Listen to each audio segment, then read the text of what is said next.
Two trailer park girls go around the outside, Round the outside, round the outside.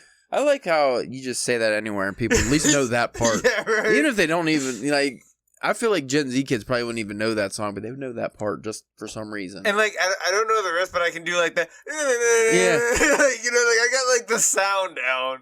It's like when things are passed down through DNA. So, like, why we're scared of wolves or things in the dark is just because it's in our DNA to be scared. That song. Or just, there's a lot of songs like that, but just like that verse, that little hook, people just know it. I'd say, is this our test or are we just going? Do we need a test? I don't know, it sounds good. Sounds good. You know, I'm sick of testing. I'm sick of the test. Whoa, man. I'm sick of testing stuff. I want to be a loosey-goosey podcast now. I just want to go into it, man. If it sucks, it sucks. Like when we first started. Yeah. Everything sucked. And I feel like we tried hard and it still sucked, but now it sucks less and we put a lot of effort into it. But what if we just put a little less effort?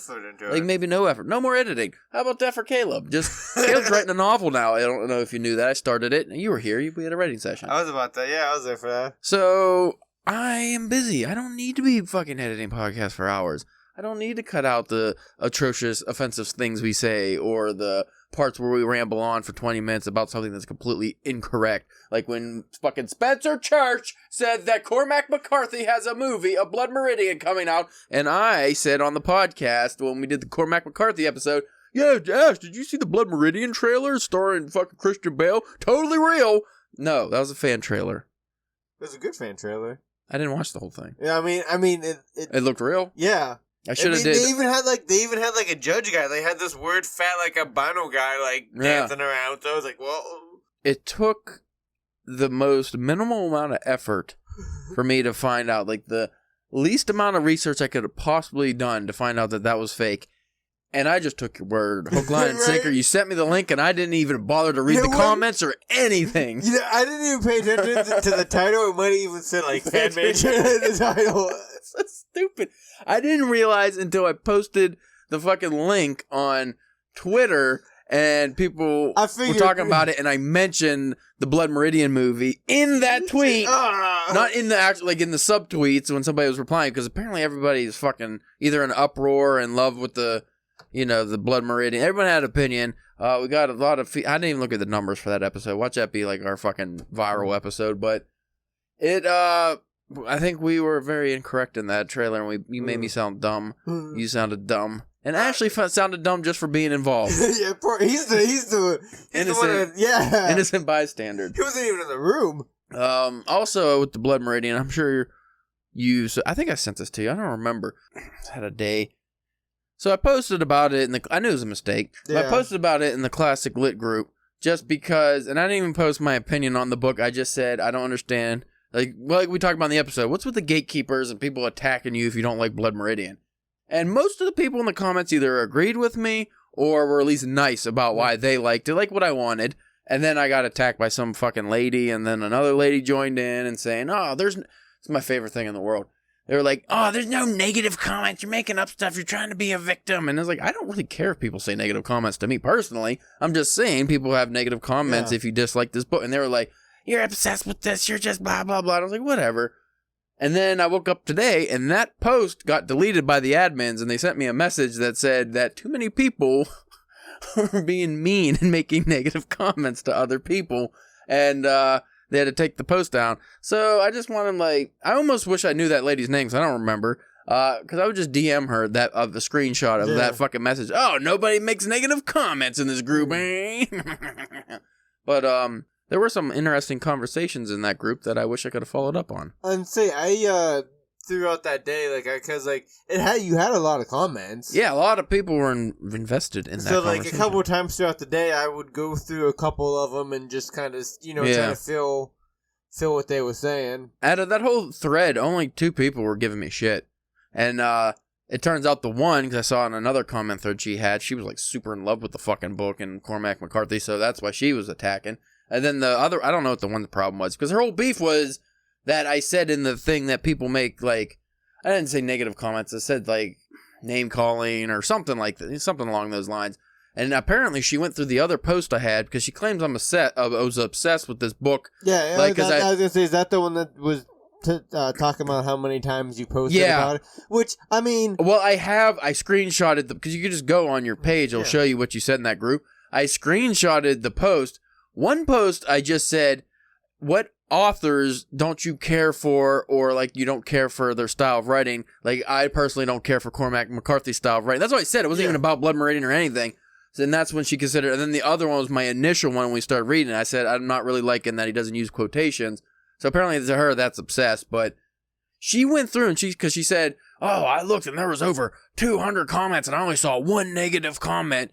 And I was just like, okay, one, I don't know if the admin deleted comments. And two, I was like, I called her weird. I was like, you're weird if you went through over 200 comments to see that. And she's like, I didn't go through them. I didn't look back and do. I was like, well, how do you know? Yeah. And then I just straight up was like, I hope you have a nice day. I'm not talking to you anymore. And I think that made her, more mad.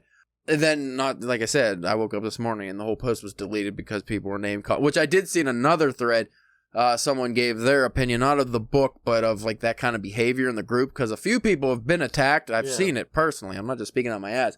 And this particular woman was agreeing with my post, and some guy just went in on her about how I guess he made a post and she apparently disagreed with him, and there was a I just like, why can't you just share an opinion without like getting like feel like you're personally attacked by like if it's just somebody dislikes something you like doesn't mean they're attacking you.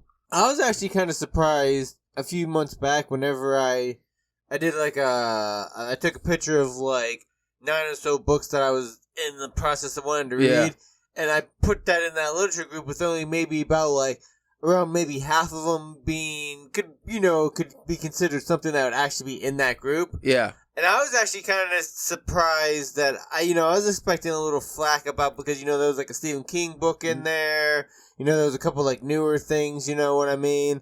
But like, no, nobody just paid attention to it. So, well, when I in that comment thread, a couple people mentioned how they've been ostracized in the group because they mentioned Stephen King. Like, people are very like, some people, and I'm not gonna say generalize, but some people are very harsh if you post like contemporary fiction in general, but like Stephen King especially, for some reason that just kills them. But it's very hit or miss in that group, because there's times where I posted things where I thought, oh yeah, usually about like the books I'm going to read. Sometimes people just don't care. And then some of the random ones, like when I posted that Cray and Achille book, I didn't think anybody was going to give a shit about that. And then that was pretty popular. So I don't know. I don't want to harp on that too much. It's just, I think it's fucking weird that like people get so invested online and shit. And because I posted in the thing too, is like I had this conversation elsewhere. I'm not even talking about in this group. Like, that's what I said in my initial post. And then they're like, oh, why are you talking about this book in other places? And are you obsessed with it? It's like, because I have friends that we talk about the book. Yeah. I didn't mention the podcast. I didn't want those people to fucking listen to the episode and bombard us. We already had, because one guy on Instagram was like, I don't mean to be rude or anything, but why would you review a book that you didn't actually read? I was like, I read half of the book, and I think we gave very detailed reasons for our dislike, and we also didn't say people shouldn't read it. We recommended it for people to at least read once. We read what we could of it. We reviewed that. We studied it. Yeah, we tried to study the story. Well, like I told Ashley, because he was getting a little irritated, because I think somebody said something on the YouTube about, oh, way to go, nice, good luck with your podcast where you cover books you don't read. Well, we're not a book review podcast. Yeah. But Ash was getting a little irritated by that, and I was just telling him, I was like, I mean, does it really fucking matter? And I feel like we had more detail in that episode than most reviews for the book gave. Like, I've watched reviews and read reviews, and we went deeper into the, granted it was a lot of negative stuff because we didn't like the book, but I feel like we still went deeper into it than a lot of people who were praising it did. And also, like, go and check back on past episodes of, like, how many of these have we done? And, like, this is, like, the only one that we haven't finished. We didn't finish, which should also tell you something as well. Well, those people probably don't listen to the podcast. Like, the one guy that commented about no, he was polite about it. He just said, not to be rude, but why would you review a book you didn't finish? And then he was like, well, I guess I can't really talk because I'm commenting on your podcast that I didn't finish listening to. So and I said, if you listen to the second half, it's a little bit different. Like, we talk about people should still read it and stuff. It's not like we just shit on the whole book and then that was it. And we covered the fucking ending. Yeah. I mean, as much detail as you could. Yeah, because just because we didn't like it doesn't mean that it takes away from, because people say, like, it's one of those books that you should read. Yeah. Like, yeah, maybe it's one of those books you should read, but we didn't like it.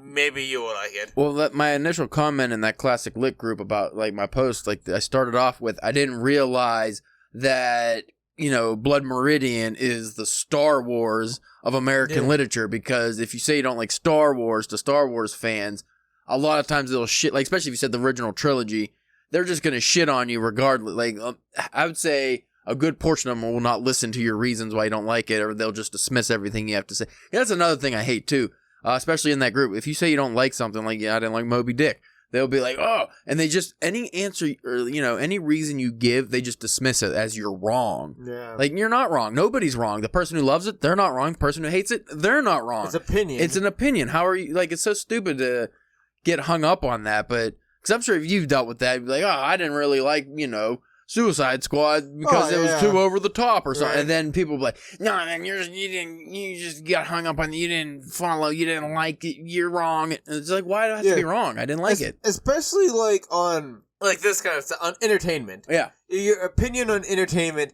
I don't know why people get so, bogged down and interested on things. Like, okay, your opinion on politics and different values and views. Okay, I could see where that could, rub people the wrong way. But why you do or don't like a show? Like gatekeeping entertainment. Like, what does it matter? I mean, I like making fun of people for shit that they watch or don't watch too. But that's mostly just out. It's not what I actually think. It's just, it's a funny line I thought up and I want to say it. If you say 2 + 2 is 5 and you believe it, and somebody gives you some, some shit for that, I understand. Yeah. If you say you didn't like Blood Meridian and you gave detailed reasons, which you don't have to give detailed reasons, that's another thing. If you just don't like it. If you review a book and you just say it sucked, I'm not going to put any value in your review. It's your right to say that. Like on Goodreads, you'll see that a lot. That irks me, but I'm just generally going to ignore that. I'm not going to like fucking comment, oh, it's a great review you got there, buddy. You just said it sucked. But at the same time, it sucked then, because if you said it sucked, that means it sucked to you.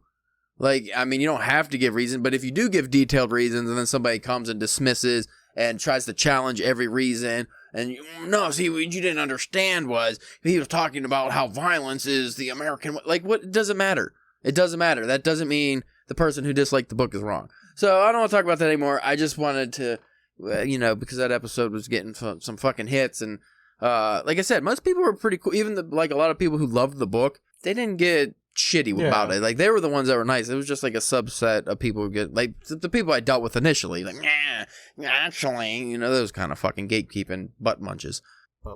Butt munches. So anyway, we're going to have a great show. Are we going to have a great show? I don't think Probably we're going to have a great show. No, it's going to be a DBS episode. Not, no. 13 minutes into the cold open, I know it's going to be a DBS episode. Oh well.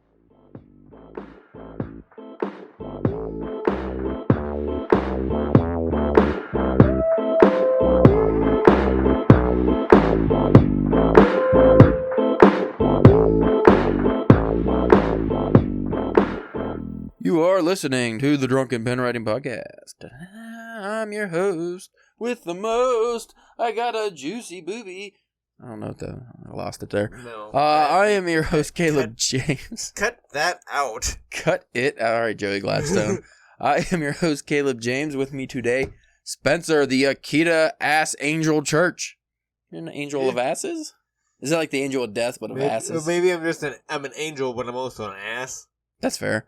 Not all the angels could be good. Right? Or bad. Some are in the middle, just mediocre. Old Ralphie, he got like half a halo. Don't quite. He's a little bent. He fell down once. One wing's a little bit bigger than the other. Got a cleft foot. What is it? Club foot. Today we're talking about... You wanted to talk about our divergence in literature. Yeah. It's a fancy way of saying we went down different paths recently.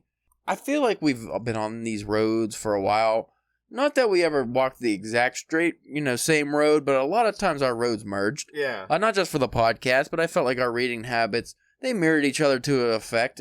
Especially whenever you were in the, when you had your little, like, comic book spell there. because we were getting stuff and, trading back and forth a lot. Or like we were doing things like Conan, and we were like, even if you weren't on the road I was on, I could always kind of see in the distance, give you a wave. We could wave. We saw each other. But then a big mountain or a river, whichever you want, maybe a canyon, split us in between where the roads merged to the point where we no longer can see each other. I'll start with my road because it's the one we've been talking about the most. I went down, which nobody ever saw this coming, the fantasy road. I went into Lord of the Rings. Guns blazing. Excitement. I bought the Precious. I bought the ring. Guns blazing, like, swords swinging. Yeah. Clubs. Shillelaghs. Shillelagh smacking. Torches a-flaming. Torches a-flaming. Anyway, so I went down the fantasy road, which, like I said, we've had touches where we were kind of going down different roads for a while. Because I read, like, the Elric of Melibene, the first book, and I wanted to go to the series. It's just, like, the way the fucking printing, those books are in, like, 60s, 70s. Like, you couldn't get a good copy now. Like, when they're doing an omnibus, so I've been waiting for that. They just pushed it to February now, which pissed me off. So I've gone down that road, like, I've been touching on it, but then I'm like, all right, these woods are a little murky. I'm going to go back on the main road. I don't want to get too lost.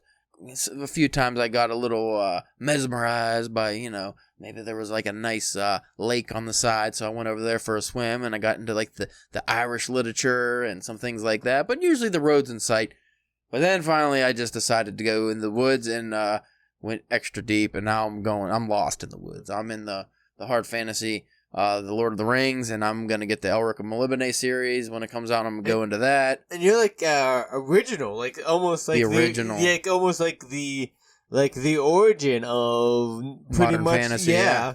So that's exciting. So I don't know where that, I'm the kind of guy, I do get burnt out on stuff, so there's a chance I might finish the Lord of the Rings trilogy, and because I already read The Hobbit too, and get burnt out and not, because I'm going to read that companion too after. Yeah. So after all that, it's like 6 you might need to or 5 books. I might get burnt out. Switch, yeah. Well, I am gonna read. I got that Martin O'Kyan short story collection, and we're gonna do Haruki Murakami and stuff. So that's gonna give me like a nice break. But usually the fantasy lately, anyway, has been in the back of my mind. Because even my Halloween stuff I wanted to read, I ended up pushing all that off because I was like, I don't really want the mood. I'm not in the mood for this. But what pushed me onto this road of hard fantasy and all this merriment and jaunting through the forest and fighting orcs and shit. I had to stop you from grabbing fucking Game of Thrones. Yeah, you did stop me from getting the Game of Thrones collection. You had it in your hands, and I think I had to take it out of your hands and put it back on the shelf. I was no, Caleb. There was almost fisticuffs in the Barnes & Noble. But that's still a thing that's touching on the back of my head. Ooh, Lord. If it was done, I would say go for it. If it was done, but... Series still goes on. But what started this, what really got me into it was when, again, Cormac McCarthy's Blood Meridian was so fucking depressing that I just had to get away from everything that's related to depressing literature and went the opposite direction to high fantasy. Though I could see myself have easily gone down this path, you went the sci-fi classic. Yeah, classic. That's what sci-fi. surprised me. Is not the because we both like sci-fi. Yeah, like that's nothing new. We've read a lot of Andy Weir stuff, and we were getting into different sci-fi stories here and there. I've been flirting with the Dick, Philip K. Dick. I've been really wanting to read his stuff, and even some Kurt Vonnegut, not necessarily sci-fi, but he definitely touches on that and stuff. But then you just fucking threw a curveball at me and said, "Hey, Caleb, I'm going to read some H.G. motherfucking Wells." Yeah. Yep, I went, Time Machine, Invisible Man. I just finished War of the Worlds, and I ordered Island of Dr. Moreau. Yeah, the good shit. You're right. Yeah, the main ones, and then because the other stuff I do want to check out eventually. But like I said, I found like a couple like pretty decent like Kindle collections for either like $1 to like $3. Yeah, I think I'm just gonna do that for like everything else. But yeah, I just been going down this. I also picked him too because I figured he was a less likely chance of like catching shit from you too, because it would give me at least he's literature, like you know what I mean, like it's sci-fi, but at least it's something that you're always getting on me about, broadening my horizons and stuff like that. So I was like, at least that would fall into that thing. What I like about it is that it is, or at least with H.G. Wells. Before I get into him, I always find it fascinating to read old sci-fi stories and like the science that they use, and to see like if they're any kind of close or how wrong they are. Just, you know what I mean? And like, and I don't judge it for that. Like, you know what I mean? Some like, holds up, some does not. Yeah, but like, I mean, like, even if the science doesn't make sense, I'm like, oh, well, it was a bad story because like this book is over 100 years old. Yeah. Like, you know what I mean? So I always just like, that's one thing I kind of like about the older science fiction. What I like about H.G. Wells is that so far, out of the 3 of those 4 books that I've read, like, they haven't even gone over like 200 pages. So they're short. Yeah, I think maybe War of the Worlds might have. I think that's been the longest one so far. But yeah, they're these smaller, condensed, like, stories, but, like, he still is able, you know, he's still very, like, kind of, you know, detailed, and, like, you're not losing anything from it, you know. Again, another, thing you notice from a lot of work from that time period, because you had to, you know, I think a lot of people had to write like that. What sent you down that path? Was there one event, or was it just something you've been toying with, or what made you really dive into it? Well, I was always interested in like in like those kind of stories, because like in school, like even before I really got into reading, you know, I still knew like, you know, H.G. Wells and like a lot like those main stories, like, you know what I mean. So I've always kind of had an interest in those stories. And then once I started going, you know, I was stopping at Barnes & Noble more, and they just kind of started, and then it was like, that was another nice thing. Each one of those books, I think the most I spent on was like $8. Mm-hmm. Like, you know, so there's nice, small, cheap, you know, things like that. So, like that, like, you know, that kind of also helped. But yeah, so then I figured I had them, and and like I said, they were smaller, so like, I knew I at least wanted to hit, you know, 12 books this year, at least, you know, average a book a month. And I figured, well, at least if I start doing some of those, that'll knock those numbers. Yeah, those could give me like a little bit of a cushion, and then, like, you know, I can try to. That helped when I went to go read like Coin Locker Baby, because I had a bigger book. Because you know that took a little bit more time. So that was that's what kind of did it for me too. Yeah. I had like a similar thing with Sir Arthur Conan Doyle with the Sherlock Holmes stuff. That was a holdover from when I was a kid. Like, that's why I always like loved Sherlock Holmes, is because that was just something that was present when I was a kid. I read some of the stories. I'm sure they were. I mean, I might have read some of the original ones, but I think they were probably either like abridged or something like that for like edited kids or something. Because there were things I got like at book fairs and stuff. But so I always had that in the back of my head. It's like, you know, I really want to, when I get older, I want to read some, you know, some Sherlock Holmes. Yeah, that's another one that I want to do too. I just haven't walked down that path yet. Well, that was Poe too for me. Edgar Allan Poe was a holdover from when I was a kid, and that's what really got me into classic literature. Because when I was a kid, I read like a lot of just, you know, you're finding your way, you're seeing what you like and stuff. But I always liked like the Poe stories, and just like the mysterious man in Edgar Allan Poe. He was always depicted in such a weird manner. And then when I got older and I finally got my hands on a collection, I was like, hey, I actually do like this. Yeah. So the second part of this is you asked me what effect, like the fantasy stuff, and especially the Tolkien stuff I'm reading now, has had on my writing, if any. Yeah.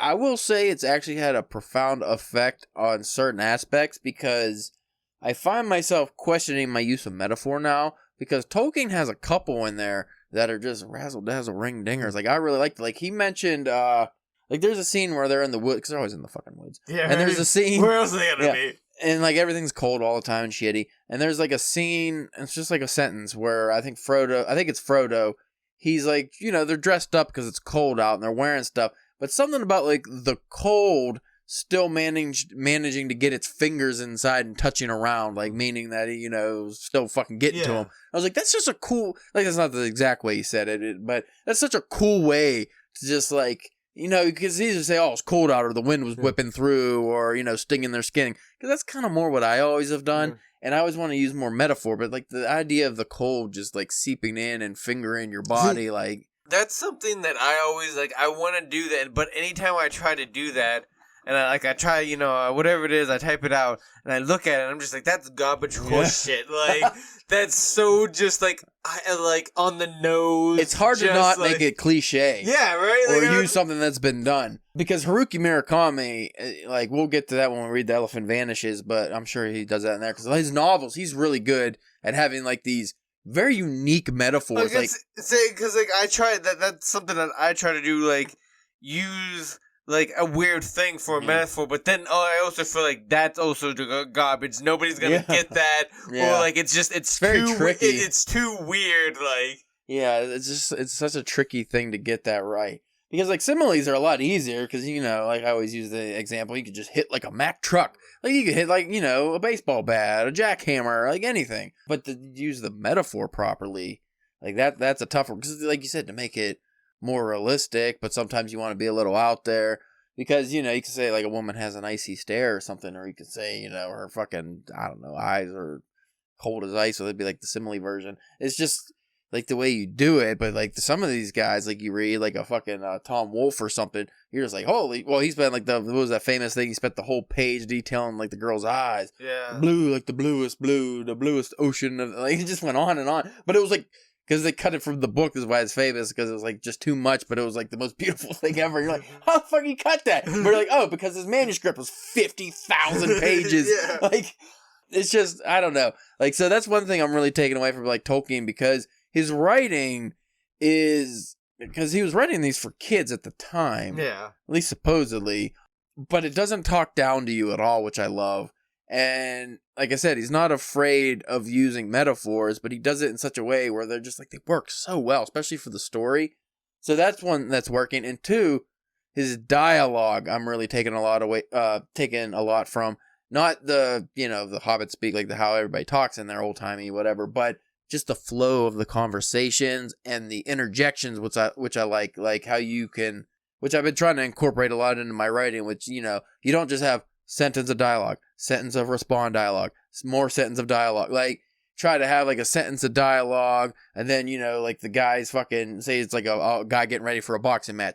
I don't know if I can handle it, Mick. And then, as he says, taping his hands up, I think he's got my number, man. And then he's putting on the glove, just like, you have action incorporated into the dialogue to break it up, which I've been doing that for a while, but like, I feel like Tolkien does it really well. And he does it in a way that it just makes it so much more natural for especially such a convoluted, like, because I just went through the fucking Council of Elrond, which is like this fucking long, everybody's telling stories that are 7 days long. Yeah. And there's so many characters. There's so many characters, but he, like I said, he just has a way that you just navigate those waters so perfectly.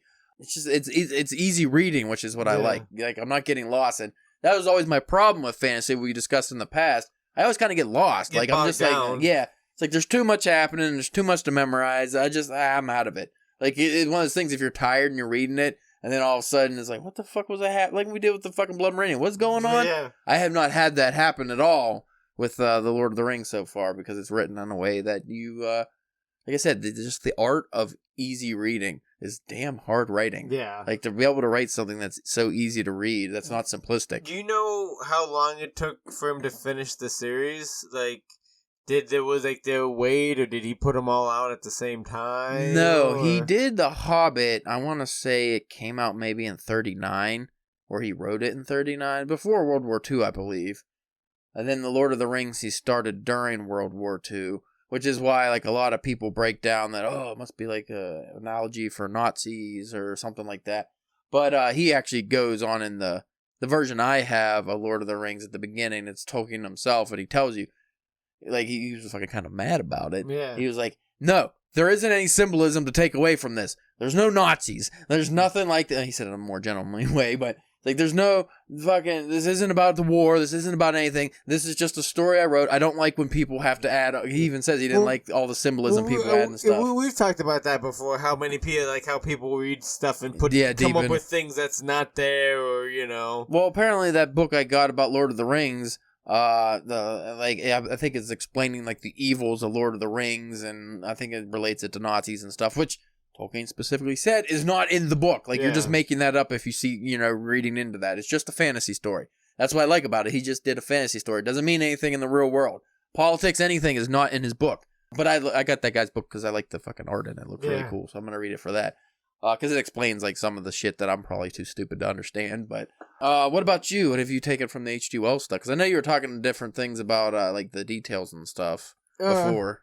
Yeah, like, he does well, you can tell, like I said, even with the outdated science, you can tell that he did the research. Yeah. You know what I mean? He just wasn't making shit up. Like, you know what I mean? You could kind of tell he's put, like, some thought and effort and, you know, into, like, you know, the theories and, you know, into, like, that kind of into his sci-fi. Right.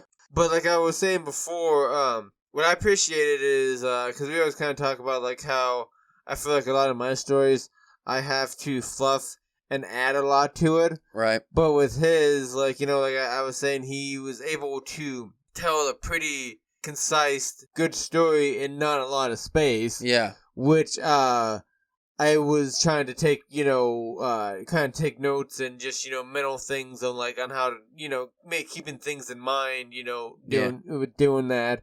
I also liked, like you were saying, it's just like it was a fun read. Like, no matter what, I would at least get, like, 20 to 25 pages a day. Yeah. Most of that's where I was at work.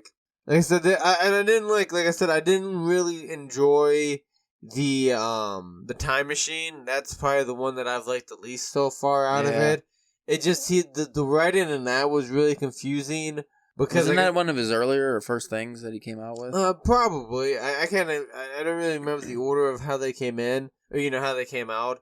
But again, the only like, you know, negative I would have about, you know, his stories are, like, because it has to have that same trope of all the stories in this time period, is that it's mostly somebody writing about something that they've already been through. So it's like in the, you know, in the War of the Worlds, like, because I can't remember the movie. Does Tom Hanks get, like, captured in prison? I haven't seen the movie. I can't remember, but, like, you know, like, that happens to the character in the book. So it's like, you know, he eventually makes out because you're reading his thing. That's one of the problems with that style of writing, is it takes the stakes away. Like Dracula, we know somebody survived because of who got the fucking journal entries and stuff. Yeah, right. Even with that, like I said, I was still enjoying it. I still liked it. Especially, too, like, as I think, too, I might try to venture a little bit more into, like, some softer sci-fi. Mm-hmm. And like I said, he's done, like, you know, you can tell that he's done, like, the research, but you also have to, you know, kind of put your own imagination, you spin and stuff on it. So I think that reading those also kind of helped me be like, you know, don't be worried about, like, fudging some things, you know, get a little like bro science on it, like, you know what I mean? As long as you make it work, sound kind of realistic, and then it work for the story, which is harder to do nowadays than it was back then. Oh yeah, I mean, may I make a suggestion for your next sci-fi set? What's that? Either some Asimov, which I know you got the iRobot, yes, or maybe dive into some John Carter of Mars. We were talking about that one time before. I'm really kicking myself because I don't think I have it. They had such a nice Barnes & Noble collection edition, and I never bought it because I was like, when am I going to read this? And I'm pretty sure I never bought it. So that kind of sucks. Did it have all of them? Because they don't have, and it was a whole collection, as far as I understand, at least the good ones. But I never got it, and now I don't have it. Well, because I remember before, because I think it was whenever we went to do James Bond, I think John Carter was like another thing we were kind of maybe thinking about doing. Because I think we found like a pretty like decent, like it was like it was like a Kindle complete collection, and I think it was maybe like it was like a couple. I think it was like a little bit more expensive, but I think it had like 9 or 12 books. You know what I mean? Yeah. Like, so that's not bad. No, one thing I took away from Tolkien that I'm not going to incorporate in my writing is his pacing. Now, The Hobbit was good. Like, it was short, and it was well-paced. This Lord of the Rings, this Fellowship of the Ring, the first one, is... It gets bogged down at times. Like I said, there is a lot of exposition here with the storytelling and all this shit, like when the council, and... I get it. There's a lot that he's trying to build into this world, and all the stuff the reader doesn't know he has to explain. I think he does a decent way of explaining things that are kind of ridiculous.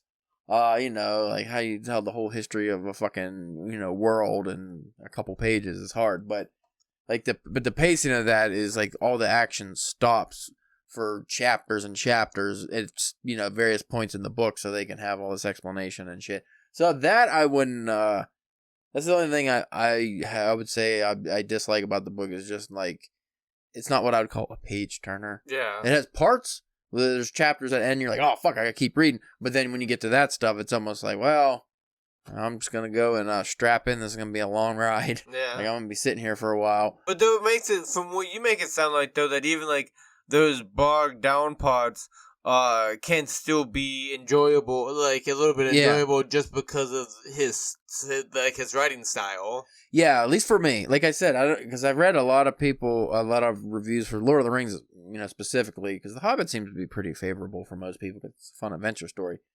But like the Lord of the Rings, at least the Fellowship of the Ring, I don't think I checked out any reviews for the other ones yet, but like the big one was a lot of people said it was boring, or they didn't like the language, or they didn't like how slow it was, or all the walking and stuff like that. But I feel like those are the kind of people who want instant gratification, most likely. They maybe want a more fast-paced adventure. Because a lot of them are like, I love The Hobbit. Even in that classic lit group, a lot of people are like, I love The Hobbit.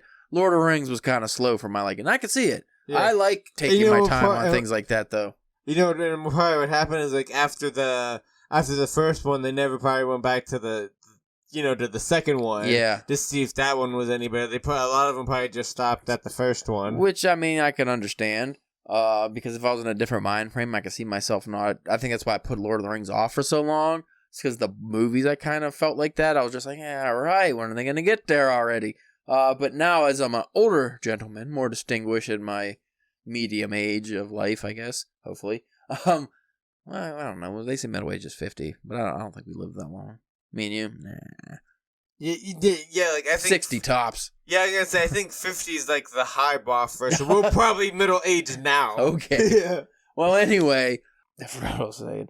We were talking about middle age. Oh, at my new age of being a more leisurely man who can take his time with things, except for Blood Meridian, I find I enjoy fiction that can be a little longer, a little slower, a little stretched out. I don't mind that. I don't need the fast pace, go anymore. Again, I think that really all just depends on the writing style. The writing style and also reading habits, because like I read a lot of Yukio Mishima books, and a lot of those are super slow. Yeah. And are about Buddhist philosophy and things like that. So you just take your time, and you can't just read. It's not really like a story like some of them. So I think from reading those, that's like not just my attention span's gone up, but like my ability to handle things that are slower paced. I mean, like I read I've read almost every Stephen King thing, and like a lot of that's a lot of big stuff. Yeah. But like I enjoy his writing style and how he does stuff. And then even during like the things that I didn't, maybe not a bigger fan of, like I was still able to kind of enjoy getting through it because like that's it might not have been the best, but I still he writes in the way where even a bad story is written and like you just enjoy, like you go along for the ride, and it's be like a bad movie. Yeah, it'd be like watching like a goofy horror movie where it's still fun to watch even if it sucks ass. But so I got a question. We kind of touched on it a little bit, but like if you were gonna go farther into the fantasy genre, anything what do you think you'd maybe want to check out? Like I know you said you're a literary guy, or you're I'm thinking Game of Thrones. Okay. But I'm definitely going into the Elric of Molybdene series next, as far as fantasy goes, because that's more sword and sorcery, which I do like because like the Conan stuff. And what's the other guy? Your other guy that you just read? Solomon Kane? Yeah, wouldn't he be kind of... Oh yeah, that's sword and sorcery too. That's both Robert E. Howard. Actually, what I'm probably going to do, because like I said, that omnibus doesn't come out until February. I could buy that. If you're lucky. Yeah, I think I could now buy the next book in the series, like an individual one. But it's like the first one I bought, the shittiest cover. And I think most of it's like fluff fucking, like they had like 30 intros by Alan Moore. And oh, wow. Like it had the novel, a short story, and literally 300 or 400 pages of just random garbage. I'm not really looking forward to getting that. So I think I'll just wait till the omnibus comes out. Did they call a collection of novels omnibuses? I think that's what they called it on Amazon, but I don't think it actually is. Yeah. I always thought that was for comics, but I mean, I guess it could be. It's just a collection of the stuff. But anyway, I think the next fantasy thing I might get into is read that big Conan collection I recently got. I think I'm going to go through the one we did and see what stories I read. And if there's stories that I haven't read in this new version, I'm going to read those. Because I really, really like Robert E. Howard's writing style. I feel like he really could have been like a very good literary writer. I don't know why. I mean, I know at the time, like the Pulp's World, he was being paid for and stuff. But I don't know why he didn't write like some novels that weren't that stuff. Then I guess you could say the same thing about H.P. Lovecraft. I mean, might not have the time, the money, like it's a lot of. Because imagine, like, just see how much time we're having trouble writing a novel now. Imagine trying to write a fucking novel back then. I feel like Robert E. Howard was an approachable version of H.P. Lovecraft. Yeah. Like, you could get into his work. H.P. Lovecraft, like, you have to be a certain kind of person to really dive into that and be like, all right, I can go through all of this. Yeah. I forced myself to read the Cthulhu collection. And then when I found out that other collection existed that was more, I just didn't get to it. You know what happens when you finish H.P. Lovecraft? You get a Green Lantern ring because your willpower is so fucking strong. You get a fucking Green Lantern ring. Wield it. But for me, we kind of talked about it. I definitely want to check out, iRobot. I've been wanting to read that for a while now. I just didn't want a shitty Will Smith cover on my book.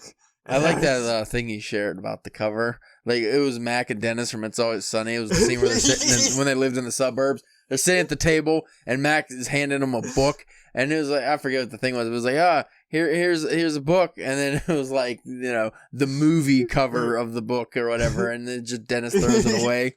Because you've just bitched nonstop about that Will Smith cover on the iRobot. Like, it matters. It's a paperback. Oh, it sucks so bad. It is an ugly cover. I thought the movie poster was ugly. Yeah.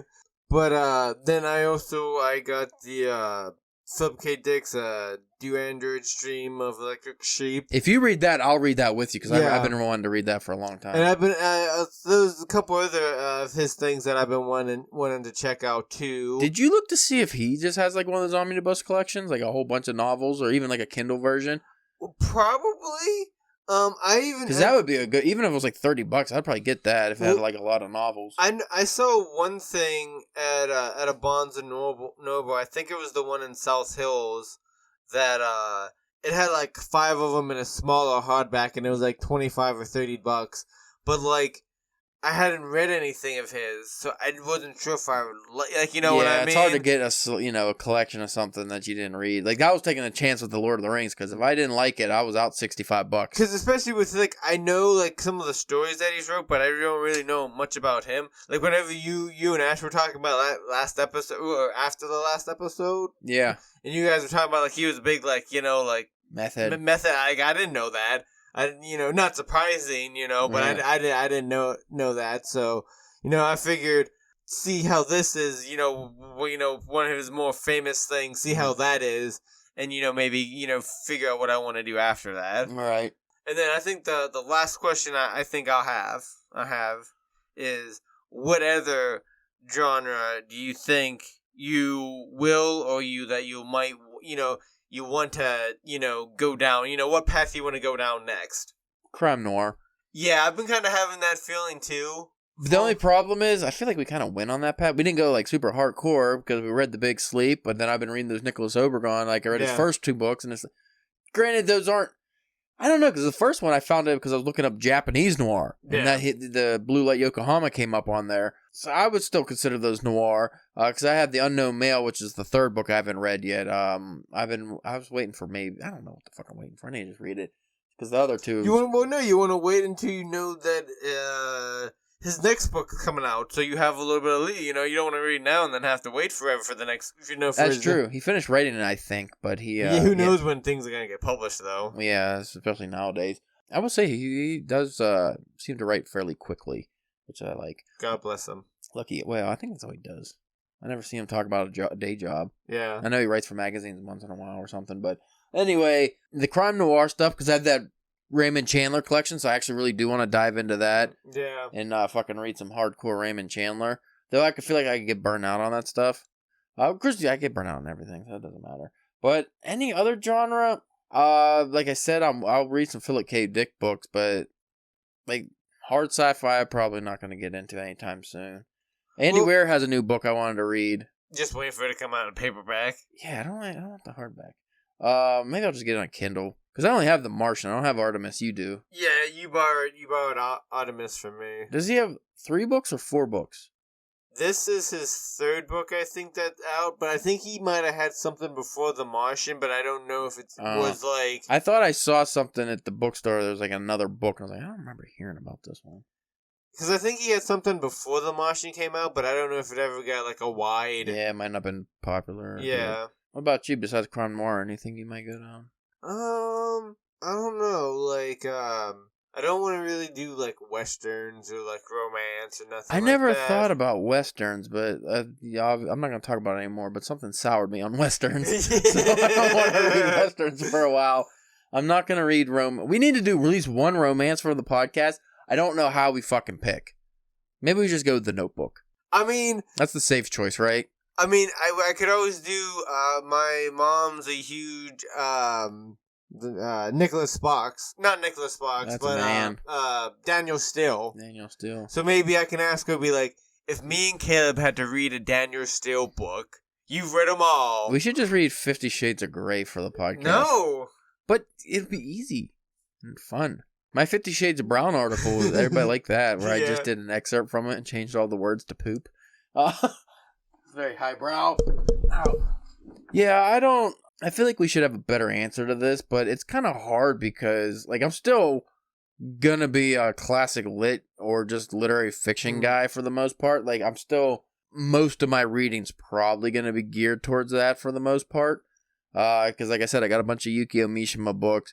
We're both reading the Haruki Murakami stuff, but I got a bunch of his books I'm going to read, and I'm sure you're going to fall into that wormhole. Yeah, I don't even know what you consider his stuff. I was going to say that. Magical realism? I don't... Yeah, I don't...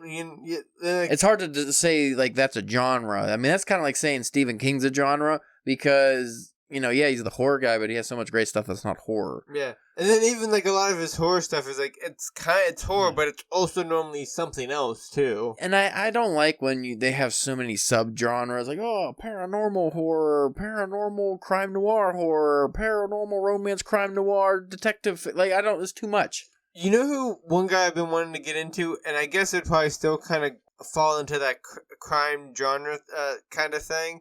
But, I can't think of his name, but the guy who they based, the Justified TV show off his books, he passed away a couple years ago, but he's like a big, you know, like that kind of stuff. Oh, shit. I have no idea who you're talking about. I never heard of Justified, so.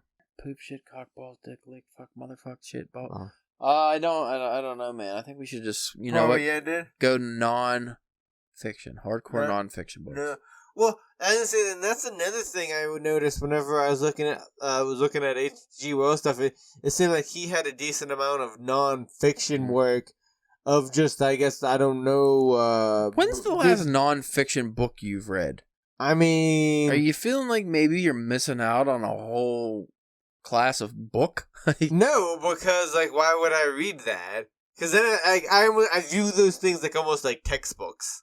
Like, why would I read a textbook? But some of those are written, like, just very entertainingly. Like, I read some nonfiction books, like that boxing book I got was fucking great. Like, to hear about fucking Jack Johnson picking up hookers and driving 100 miles an hour down the interstate. I mean, there's probably, like, biographies that I've read. Yeah. There have been some, like, comic book, like either the history of or, you know, talking about certain subjects or, you know what I mean? Like, I'm going to get you a book on the history of Southwest America and Northern Mexico set in 1865. Yay.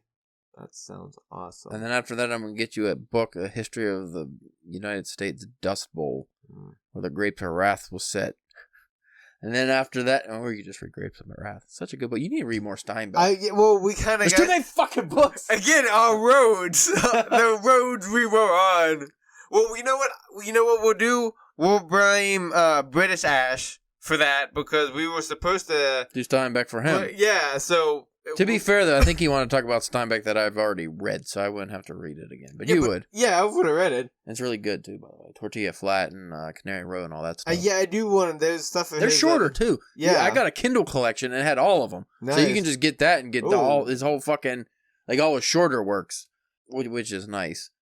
I only have a couple, maybe a handful of Stein... And I think all of them, except for... I wanted to reread Grapes of Wrath because I read that. I don't count books I read before your brain high was school. fully formed. Well, yeah, like high school and before. I don't count those books because I just don't really remember. So I'm not going to count the Grapes of Wrath. So I'm going to say I still have to read that or reread because I did read it and I really liked it. I just don't remember anything.